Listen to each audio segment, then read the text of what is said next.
ഇസ്ലാമിൻ പഞ്ചസ്തംഭങ്ങളിൽ നിന്ന് ഹജ്ജെന്ന കർമ്മമതൊന്നില്ലേ.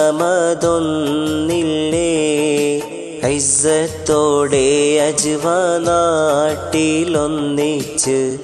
ഇഹ്റാമിൽ വന്ന് തുടങ്ങുന്നേ. ഇബ്രാഹിം നബിയും ഇസ്മായിലും ചേർന്ന് കഅബ പുതുക്കിയതോർത്തില്ലേ. ഹിജ്ർ ഇസ്മായിലെന്ന മണ്ണിലായി നബിയും കളിച്ച് വളർന്നില്ലേ. ഹജ്ജത്താലെ ആരാധനയിൽ മുഴുകി മഖാം ഇബ്രാഹിമൊന്നില്ലേ. ഹജറ ബീവിയെന്നോടിക്കിതച്ചുള്ള സഫ മറുവയും കണ്ടില്ലേ. ഇസ്മായിൽ കാലിനടിയിൽ ഉറവയും പൊട്ടിയൊലിച്ചത ജബല്ലേ. ഇസ്സത്തിൽ കോരിക്കൂടിപ്പിച്ച് ബീവിയും മോൻ്റെ ദഹമന്ന് തീർത്തില്ലേ.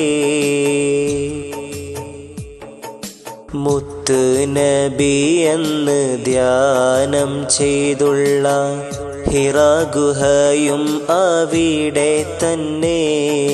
ഹിജ്റ വേളയിലായി വഴിവക്കിൽ തങ്ങിയ ഗർസൗറിൻ കഥയുണ്ടൊന്നേ.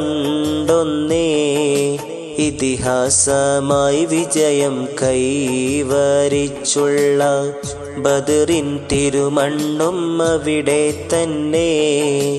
ഇഷ്ടങ്ങളേറിയ മദീന മുനവറയിൽ റൗളത്തൻ ചാരയും നിന്നില്ലേ. നാഥൻ കനിഞ്ഞുള്ള കഅബ തന്നോരത്ത് നെഞ്ചകം പൊട്ടിക്കരഞ്ഞില്ലേ.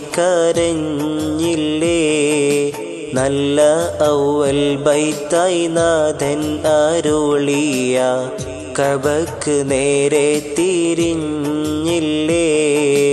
അറഫ മൈതാനിയിൽ ഒന്നിച്ച് നിന്നിട്ട് മശറ കാലത്തെ ഓർക്കുന്നേ.